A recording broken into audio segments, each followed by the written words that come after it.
Sa Mobile Bible School, tayo'y nagtitipon online.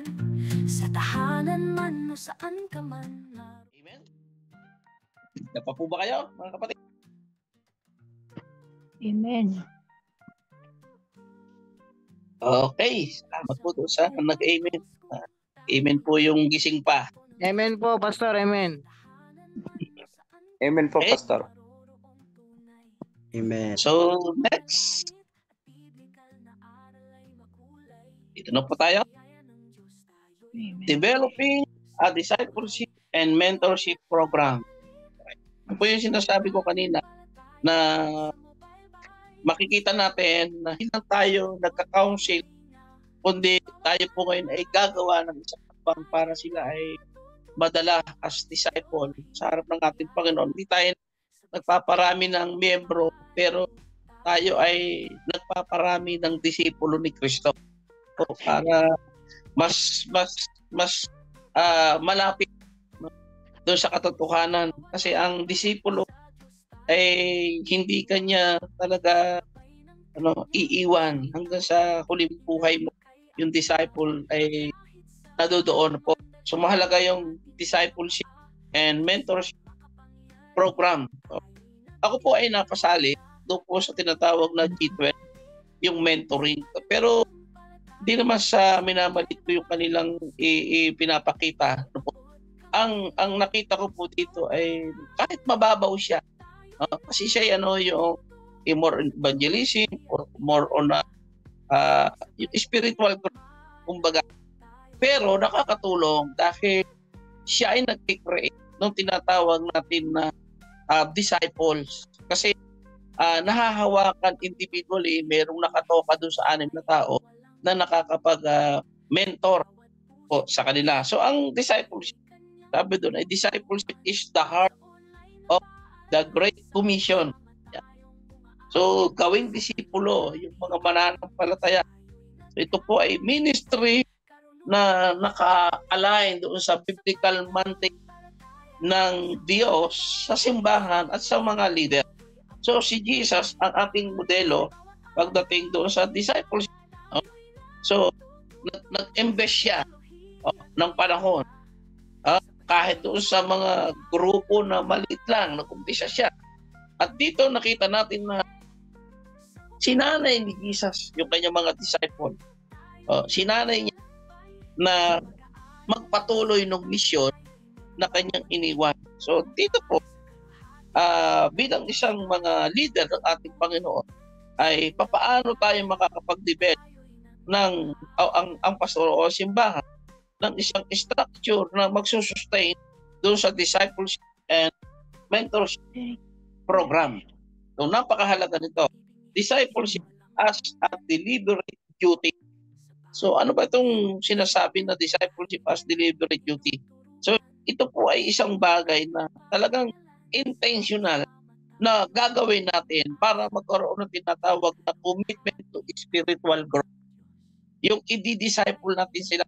Iba pa rin po kasi yung ginagawa natin discipleship program pag Sunday. Diba? Bisan yung ibang church merong 8 to 9, meron silang discipleship bago magkaroon na praise and worship gathering, meron silang tinatawag na discipleship muna.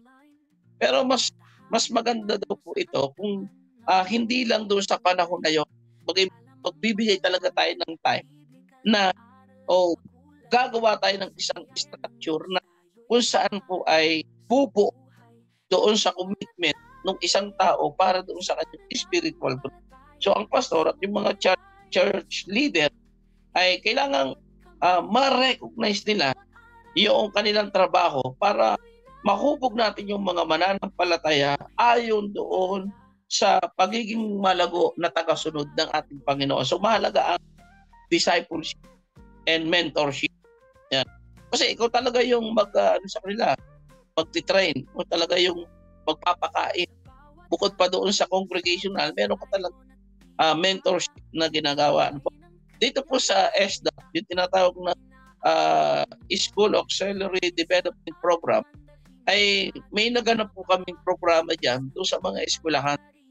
Kapag natapos na po yung tinatawag na one-time evangelist sa isang araw, meron kaming tinatawag na follow-up.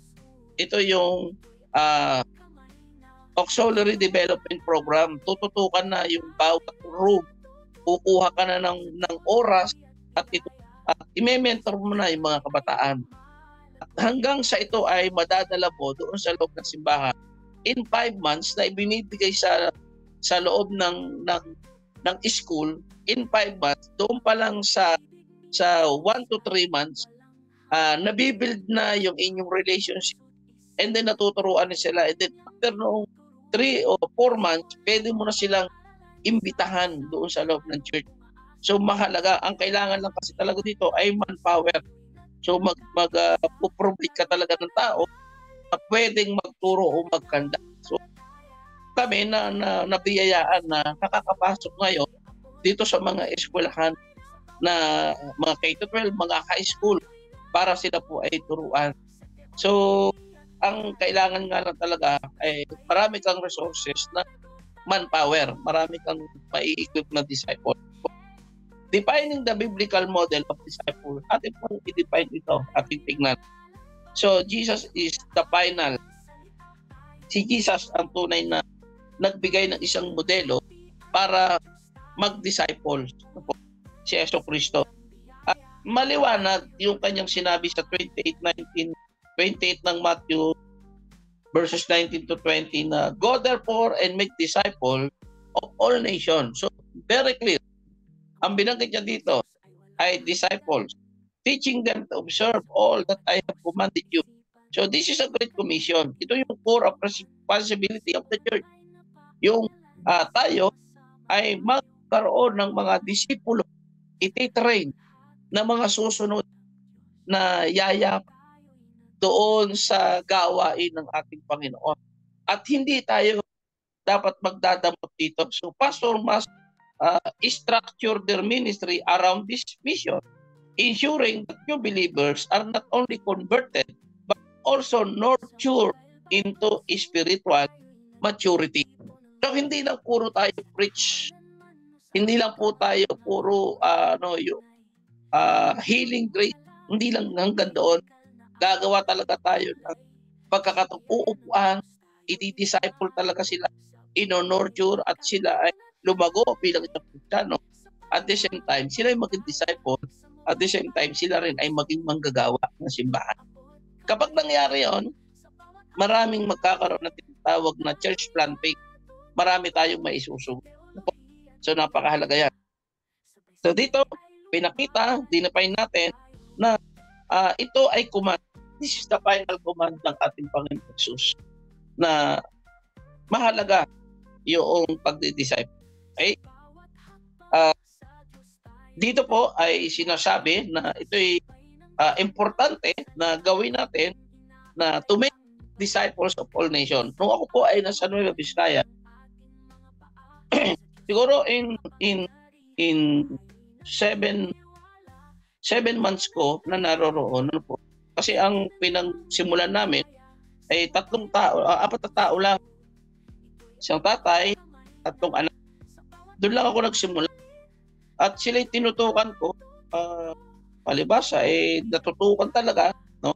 Hanggang sa lumago, hanggang sa nakakita ako ng mga potential na pwedeng maging manggagawa. Yan. Ang isang saksi ngayon dyan, yan, kasama natin sa Bible School, si Pastora Arcelia Agnes.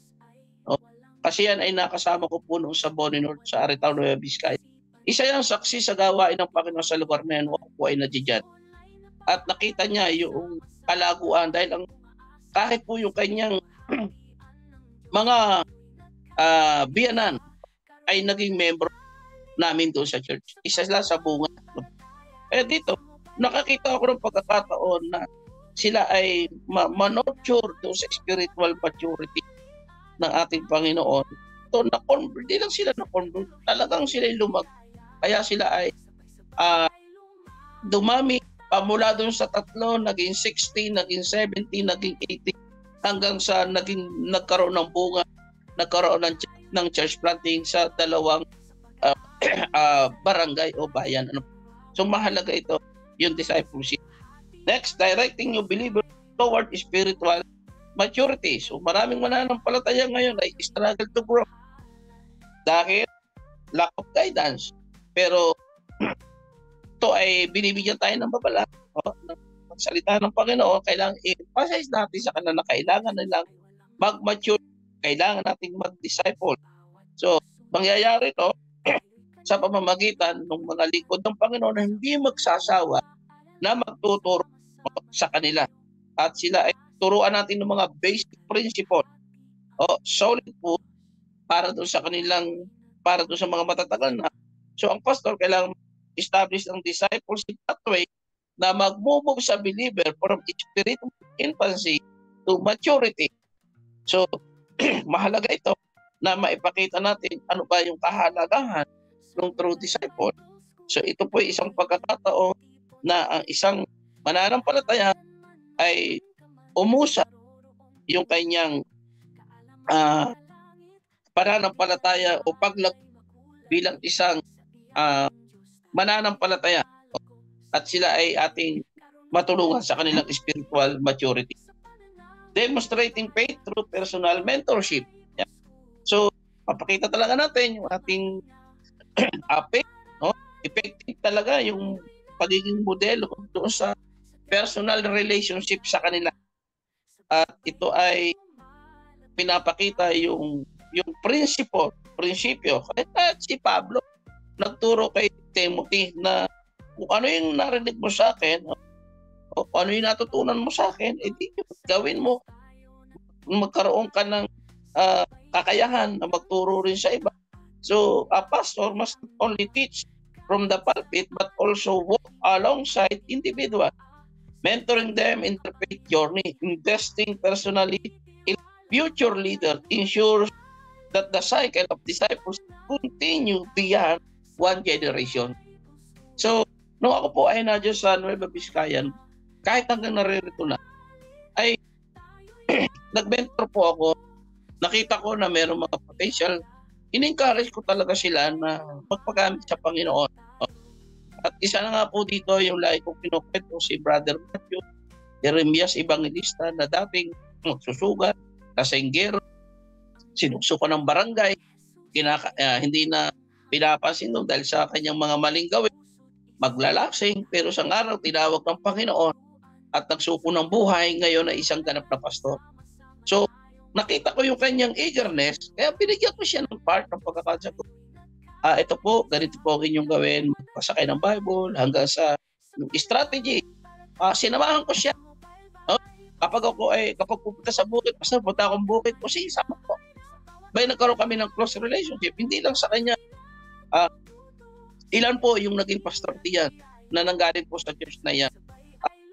Yung aking personal attachment sa kanila ay ginawa ko yung aking experience na naging karanasan, pinakita ko sa kanila sa pamamagitan ng aking buhay hanggang sa sila po ay lumago at hanggang sa sila po ay nakatayo at ngayon nga po ay natawag ng Panginoon para magpastor doon sa kanilang mga lugar kung saan sila naroon.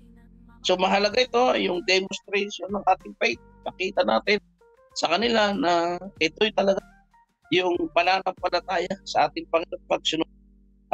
Ipakita natin na talagang magtiwala sila sa Panginoon at kaya rin nila na magpagamit sa Panginoon. Huwag nating ipagdamot yung pagkakataon sila rin ay magamit ng ating Panginoon. Kaya sabi ko, kung hanggat mayroong tao na gustong magpa-mentor o mag-disciple, ay gagawin natin para pagdating bagong henerasyon ulit ay meron tayong papalit sa atin kasi darating pa nun, manghihina rin naman tayo, tatanda. So sino ang papalit? Sino ang tatayo kung hindi tayo nag-mentor, kung hindi tayo nag-disciple? So mahalaga ito para yung cycle ng pagiging leader ay hindi mapuputol. Hindi tayo magkakait ng pagtuturo sa kanila. Kaya yung pag-share ng knowledge and wisdom, isa po sa discipleship, hindi natin pagdamot yung ganitong bagay. Ito ang NBF ay isa sa ginamit ng Diyos para mag-share, para mag-disciple din ng iba. Through this platform, maraming naaabot yan. salamat tayo kay Lord sa pamamagitan ng buhay nito. Talaga namang yung kanyang vision ay naganap. At ito nga, sa araw ng May 1, tayo ay gagraduate. Yan, hello sa mga gagraduate. No? Yan ay bunga nung hindi pagdadamo ng wisdom and knowledge na nanggagaling sa Panginoon. Kaya salamat kay Pastor Roder na ginamit ang Diyos sa bawat isa. Maraming naabot. Okay? Next, discipleship as daily development. Yan, designing structured growth plan for believer. So, napakahalaga ito na yung church ay mag-implement ng discipleship program gaya ng Bible study, small group, mentorship relationship, and spiritual discipline training. Yan, nagsisimula yan sa Bible study. Kami po, sa Nueva Vizcaya, okay na dyan. From Monday to Friday, ay meron po akong Bible study sa lugar na yan. Ito talaga yung ginawa ko, Monday to Friday. At purihin ng Diyos kasi nagbuha siya ng maganda. Kasi yung tinawag ng Panginoon na tatay, kasama yung pamilya. Kaya pag may Bible study kami doon sa isang araw na yon, sa isang pamilya, umaabot kami ng 30 to 40 para na siyang Sunday service. Kasi nga dito nag-umpisa yung mentoring, yung discipleship program. Doon pa lang sa Bible study or small group ay natitrain na para sila ay maging disciples. Kaya napakahalaga na tayo po ay train, magbigay ng kaalaman sa kanila para rin po sila ay maging isang disciple. Next, discerning unique spiritual gifts and calling. So lahat naman tayo, lahat naman nananampalataya ay mayroong kanya-kanyang talent, no? At ito ay may kanya-kanya tayong katangian. No? Meron tayong kanya-kanyang kaloob, pero iisang spirit. Iba-ibang kaloob, pero the same spirit. Okay, so tulungan natin yung individual na ma-identify nila yung kanilang spiritual gifts effectively. No? Saan ba sila effective? Tutulungan natin sila. Hindi natin ipagkakait yung pagtulong sa kanila. Kaya nung ako po yung nagtitrain ng aking mga worker, kahit po hanggang ngayon, sa mga worker na nakakasama ko, like ko sinasabi sa kanila, kasi sabi niya, gusto ko po talagang magpagamit sa Panginoon, lalong-lalo na po sa paghahayag ng salita ng Diyos. Biniro ko nga po sa gusto po magpastor. Huwag kang mangarap magpastor, mayroon pagpastor. Diniscourage ko nga, hindi. Gusto ko talaga. So, tinaray ko lang yung kanyang motive kung talagang gusto niya. So, yun. Sinishare ko sa kanya yung ating pinag-aaralan sa Bible School, binabato ko sa kanya, binemit ko sa kanya. Hindi ko pinagdaw yung Bible School sa kanila. Na kahit sila busy, nakakapag-aral sila kahit sila hindi legit na student, pero nag-aaral sila sa pamamagitan ng ating napapag-aaralan na binabato rin sa kanila. At isang bunga ko rin po dito, yan, sila Brother Rabi, sila Sister Esther. At talagang in-encourage ko sila. Mag-aral po kayo kasi potential po kayo. Magagamit kayo ng Panginoon. Kaya ngayon, praise God. Sila ay hindi nagdalawang isip. Estudyante na natin sila. Gagraduate din sila dahil sa biyaya ng ating Panginoon. So, hindi natin itong pagdadam. Dapat yun ang ating mindset. Gagawa tayo ng isang structure, yung growth plan para doon sa mga mananampalataya. Discerning unique spiritual gifts and calling. Papakita natin sa kanila na meron silang kakayahan. Dito, kailangan din natin yung knowledge and wisdom, discernment spirit na ibigay sa atin ng Lord. Ma-discern natin na gusto pa talaga nilang magpagamit sa Panginoon. O dahil title lang ang gusto, ano yung discernment. So, individual naman na ng palataya ay matulungan natin. Deploying trained leaders for mentorship role. Ito, bibigyan na po natin sila ng pagkakataon na sila po ay multiply. Na sila po ay pagkatiwalaan na rin doon sa mga faithful men who will be able to teach others also and to train leader should mentor others. So, bibigay na natin yung tiwala. Pero pag ito po talaga yung disciple natin, sa atin talaga lumago. Tayo talaga yung naging tatay niya. Huwag kayong matakot na bigyan sila ng pagkakataong tumayo. Ipakita natin sa kanila na kaya rin nilang paggamit sa ating Panginoon. Kagaya nung tayo po ay natun pa rin sa pagiging disciple nung araw na binigyan tayo ng pagkakataon. Kaya it is an honor sa bawat isa sa atin na tayo ay nagbubunga ng isang disipulo rin. Kaya pag ako po ay pumupunta ng Nueva Vizcaya, kulang ang aking isang linggo kasi kailangan ko silang pagbigyan. Namimiss nila ako, namimiss ko rin sila. Dahil pag nakita-kita kami, para bagang kami ay magkakapatid sa laman. Talagang kulang po yung aming kwentuhan, pastusan. Para bang nandun yung pananap. Kaya minsan, hindi ka umikot sa kabila, may magtatanong. Kaya yun po, talagang magbibigay tayo ng buhay bilang isang nagbe-mentor, nagdi-disciple, i-deploy natin yung ating mga leader. Dahil kapag inaibunga mo, hindi ka mangangamba. Dahil yan ay tunay na anak mo. Sabi ng Biblia, alam ng aking mga tupa, ang aking mga tinig. So kung tayo nakakasigurado mo sila ay tayo'y nag-mentor, ikaw ay nag-mentor, ay tupay siya ng Panginoon, pinagkatiwala sa iyo ng Panginoon at siya ay magiging epektibo rin na leader. No? Kapag sila ay nakita yung kanilang talent, ay ang kapurihan po ay sa ating Panginoon. Amen? So, huwag po tayong matakot na mag-deploy ng leader. Okay. Discipleship as dynamic discipleship. So, yun. Sabi dito, kapag tayo ay nag-disciple, dapat ay effective. Dynamic. Sabi dito. Sustainable. So, require dito yung long-term vision, commitment to continual learning, and cultural awareness to ensure relevance.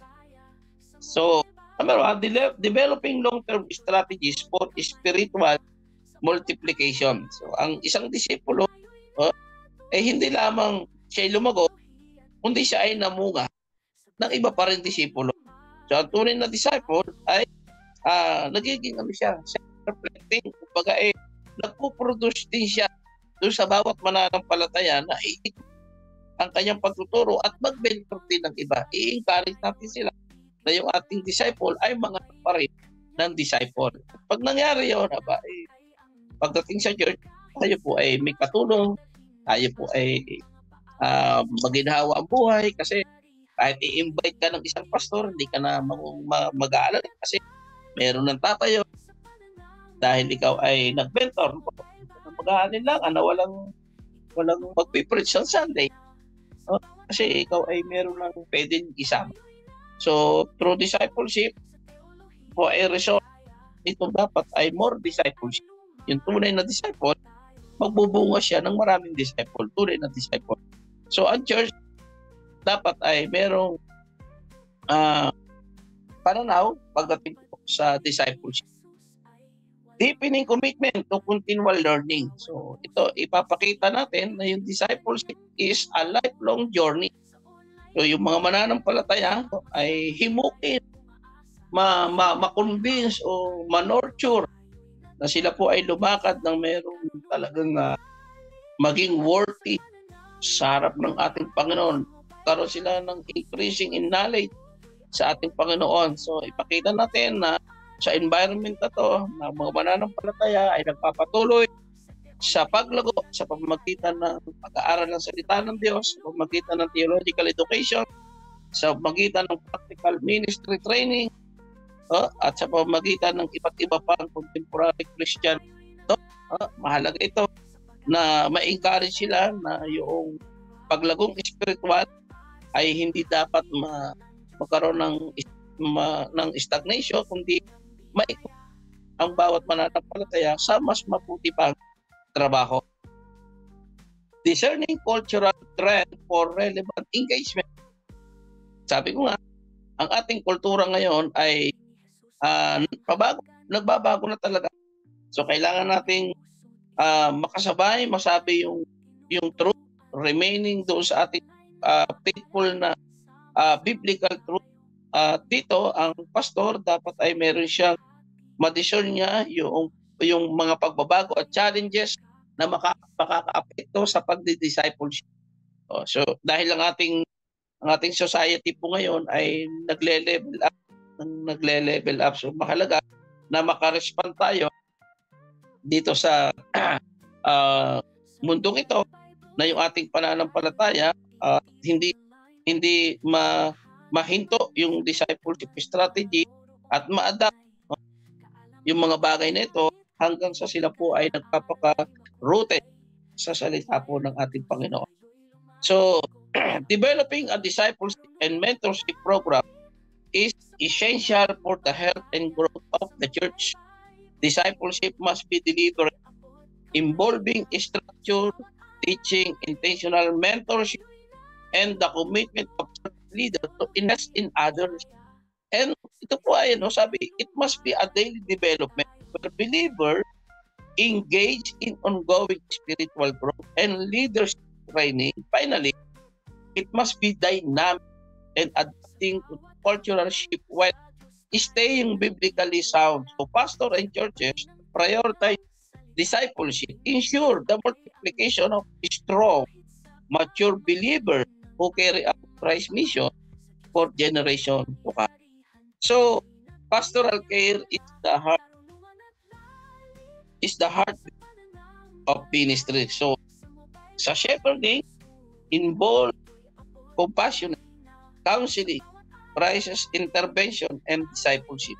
So, by developing structure na care system natin, mentoring believers, and offering biblical guidance, so pastor can faithfully fulfill their calling as a shepherd of God's flock. So, ngayong gabi, mga kapatid, mga kamamanggagawa, napakahalaga na tayo po ay nagbigay tayo ng buhay sa Panginoon at kaakibat na po natin yung tinatawag na counseling and shepherding bilang isang pastor. Thank you po and God bless. Tayo po ay magwakas sa isang panalangin. Panginoon, salamat po sa aming napag-aralan ngayon. Tunay po na napakahalaga ng counseling and shepherding at yung pangangalaga sa mga kawan na ibinigay mo sa amin. Lord, nawa po ay napapurihan ka namin sa aming pinag-aralan, po ay maging gabay namin upang patuloy kaming maging epektibo bilang isang tagapanguna ng iyong mga tuwa. Ito po kami dalangin sa pangalan po ni Jesus. Amen.